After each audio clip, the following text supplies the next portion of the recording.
Hello जी, मैं बासित शहबाज़ और आप मेरा यूट्यूब चैनल देख रहे हैं। और इस वीडियो के अंदर एक अहम गैदरिंग जो अहम जो मार्च हुआ है ग्वादर के अंदर की सिचुएशन के हवाले से बात करनी है, क्योंकि जो प्लेटफॉर्म है बलोच यकजहती कमेटी का, उनकी जानिब से कहा जाता है कि ग्वादर के राइट्स के हवाले से और वहाँ पे जो बेसिक ह्यूमन राइट्स की वायलेशन है, जो फेंसिंग है, पीने का पानी है, बुनियादी ज़रूरियात की जो चीज़ें हैं, इन तमाम चीज़ों के हवाले से एक मार्च का ऐलान किया जाता है। और उसके बाद जो है बड़े पैमाने पर लोग जो है इस मार्च के साथ जुड़ते हैं और हज़ारों नहीं तो लाखों की तादाद में लोग जो हैं वो वहाँ पर बाहर निकलते हैं, जिनसे मारहंग बलोच एड्रेस भी करते हैं। इंटरनेट पे वो फुटेज भी आपने जो है तमाम तर फुटेजेस भी जो आपने देखी होंगी। इस तमाम चीज़ों के अंदर रियासत ये करती है कि उनके ऊपर क्रैकडाउन करती है। और हमेशा से यही होता रहा है, जब भी आप बलूचिस्तान की सूरत हाल देखें, मीडिया के ऊपर खामोशी है और कोई बात नहीं की जाती। एक कंसर्न पाकिस्तानी के लिहाज से जब हम ये सोचते हैं या ये पूछते हैं कि यार हम रियासत को जो टैक्सेस की मद में पैसे दे रहे हैं या दीगर मराद की चीज़ें जो है वो आवाम के कलेजे काट के दी जाती हैं, तो फिर ये सोचा जाता है कि रियासत हमें बेसिक ज़रूरियात दे रही है। बेसिक ज़रूरियात तो दूर की बात है, अगर आप बलूचिस्तान की सिचुएशन की बात करें तो वहाँ पर जीने का हक़ वो कहते हैं कि हमसे छीन लिया जाता है। हमारे जो बहुत अज़ीज़ घर वाले हैं उनको लापता कर दिया जाता है। हमारे पास वो राइट्स नहीं हैं कि हमें सिक्योरिटी फ़राहम की जाए, जो रियासत की ज़िम्मेदारी है। और फिर वहाँ पे जो है तंजीमें भी बनकर सामने आती हैं। अब ज़रूरत इस अमर की है कि हम आवाज़ उठाते हैं फ़लस्तीन के अंदर, हम आवाज़ उठाएँगे कश्मीर के अंदर, हम आवाज़ उठाएँगे दीगर ममालिक में होने वाले मुस्लिम ममालिक के ख़ास तौर पे कि जुल्म के अंदर जब एक ऊँट की टाँग कट जाए तो पूरे मुल्क को पता चलता है कि एक ऊँट की टाँग कट दी गई, लेकिन कुरम में क्या हो। या फिर जो मार्च जो है पन्नू में, उसके अंदर क्या हुआ, उसके ऊपर बात करने को कोई तैयार नहीं है, सवाए बलोच के या कुछ ह्यूमन राइट एक्टिविस्ट के। होता ये है कि बलोच यकजहती कमेटी जो है वो महीना पहले ऐलान करती है कि हम जो है वो एक नेशनल गैदरिंग, जिसको वो नाम देते हैं बलोच राजी मच्छी का, वो करने जा रहे हैं और उसकी इजाज़त उनको जो है वो नहीं दी जाती। जबकि दूसरी जानिब हम देखें डीएलपी वाले आते हैं, अपने मुतालबात लेके उनको वेलकम किया जाता है। वेलकम किए जाने के बाद जो है वो हुकूमती वज़रा उनको ऐवानों के एसी वाले कमरों में बिठाते हैं और बिठाने के बाद जो है उनके तमाम मुतालबात भी असर नो तस्लीम किए जाते हैं और एक्सेप्ट भी किए जाते हैं, उनके ऊपर नारे भी बुलंद किए जाते हैं। जबकि दूसरी जानिब जब बलोच कौम निकलती है अपने राइट्स के लिए और एक नेशनल गैदरिंग जिसका नाम बलोच राजी मुछी है, मतलब कि नेशनल गैदरिंग ऑफ बलोच, ये बहुत बड़ा एक गैदरिंग थी जिसको डिनाई कोई भी नहीं कर सकता। सोशल मीडिया के ऊपर आप इसकी फुटेज जाके देख सकते हैं। इसके लिए जो इंटरनेशनल अटेंशन है वो तक इसने सीख की। 14 मुकामात पर हड़तालें हुई जब इसके ऊपर क्रैकडाउन किया गया। मस्तूम के अंदर गालिबन उनका ये कुछ फुटेजेस भी हैं जिसके अंदर आर्मी के लोग जो हैं वो जो टायरों के ऊपर फायर मार के उसको ब्लास्ट कर रहे हैं। और कहा जा रहा है कि एफसी का एक एहलकार भी इस तमाम मामले में शहीद हुआ है, जिसकी कंडेम की जाए, क्योंकि वायलेशन किसी तौर पे भी एक्सेप्टेबल नहीं है। बलोच यकजहती मार्च के हवाले से जो राजी मुछी बलोच राजी मुछी गैदरिंग है, उसमें बेसिक जो एड्रेस करने वाली चीज़ें हैं वो ये थी कि इस वक्त तो उनके ऊपर क्रैकडाउन और उसके बाद 14 मुकदमात के ऊपर हड़ताल भी कर दी गई है। स्वीडिश एक्टिविस्ट हैं ग्वेता थनबर्ग, उन्होंने भी जेनोसाइड तक का, स्टॉप बलोच जेनोसाइड तक का लफ्ज़ जो है वो इस्तेमाल किया है और जो यकजहती का इजहार किया बलोचिस्तान के अंदर।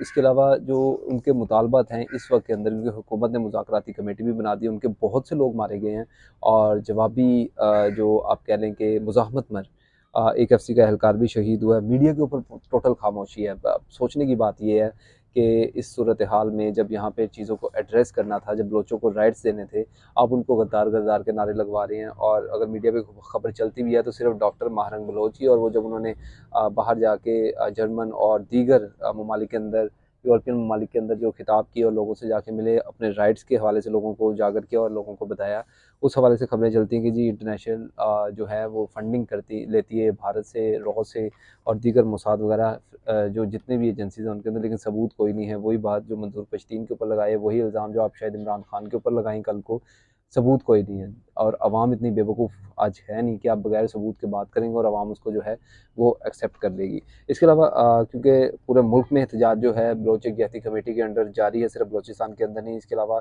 नोशकी में जो है फायरिंग की गई है, जिसमें कहा ही जा रहा है कि गालिबन एक एहतजाजी जो है वो शहीद हुआ है या जाँ बहक हुआ है।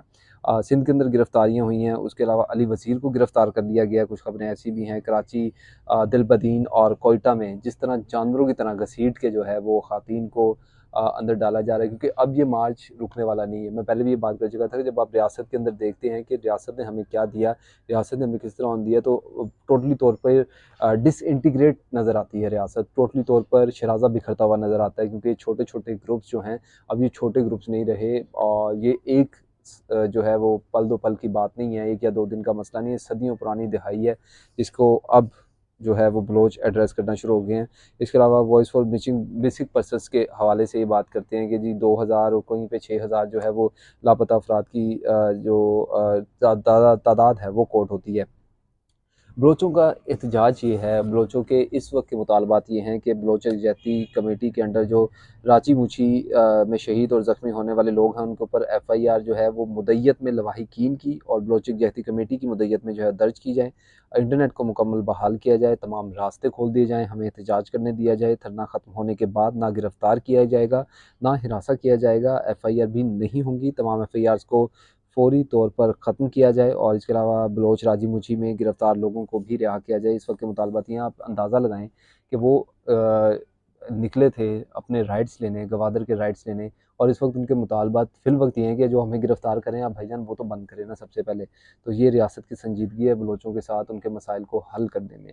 जबकि दूसरी जानिब बलोच ये कहते हैं कि जो ये मार्च है इसका बेसिक ये है या बेसिस ये है कि बलोच ये कहते हैं हमें गवादर से मिला क्या, सारा तो आपने उसको फेंसिंग लगा के अलहदा कर दिया। 85% बलोचिस्तान के अंदर लोगों के पास पीने का साफ़ पानी है, वो तालाब और जानवरों के जो तालाब हैं पानी यूज़ होता है वो पीते हैं वो। इसके अलावा अब 70% जो है वो स्कूल बलोचिस्तान के अंदर एक रिपोर्ट के मुताबिक वो बहाल ही नहीं है, बच्चे स्कूलों में ही नहीं है। 134 अस्पताल हैं जो किसी भी बड़ी कंट्री के एक शहर में होते हैं, बलोचिस्तान पूरे बलोचिस्तान में 134 अस्पताल हैं, और कोई सीरियस केस हो जाए तो उनको कराची शिफ्ट करना पड़ता है वहाँ पर वहाँ से।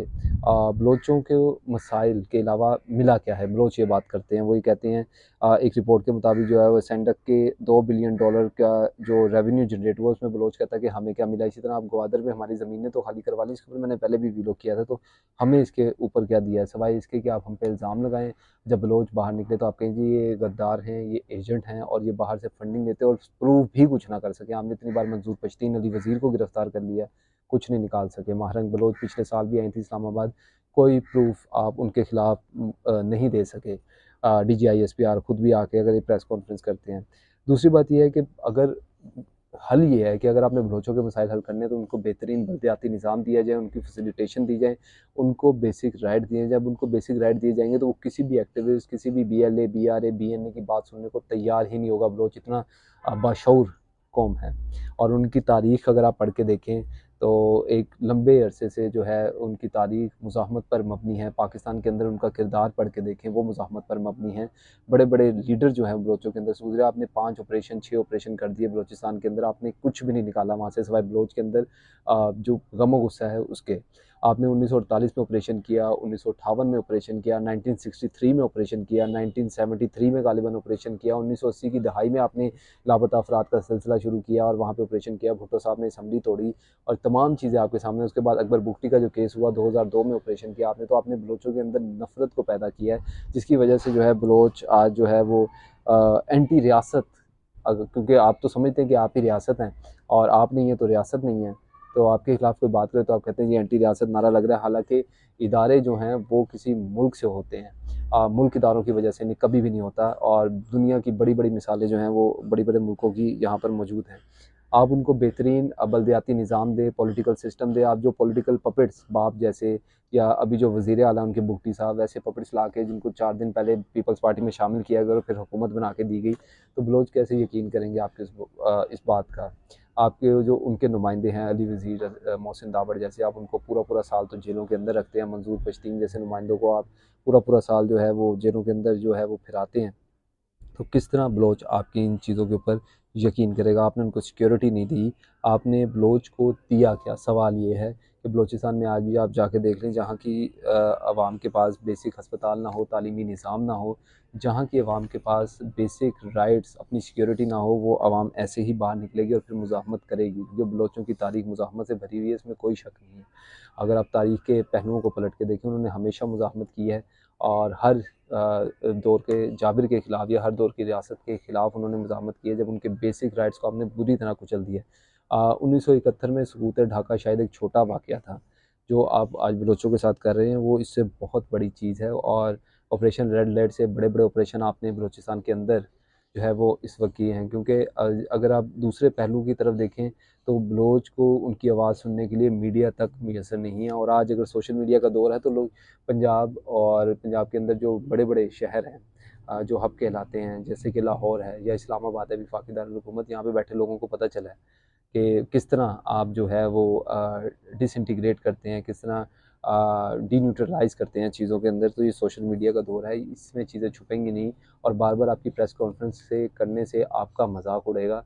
इससे अलावा कुछ नहीं होगा जब तक आप बलोचों के दर्द पर मरहम नहीं रखेंगे और हाथ नहीं रखेंगे, उनको एक लिवरेज नहीं देंगे। शुक्रिया।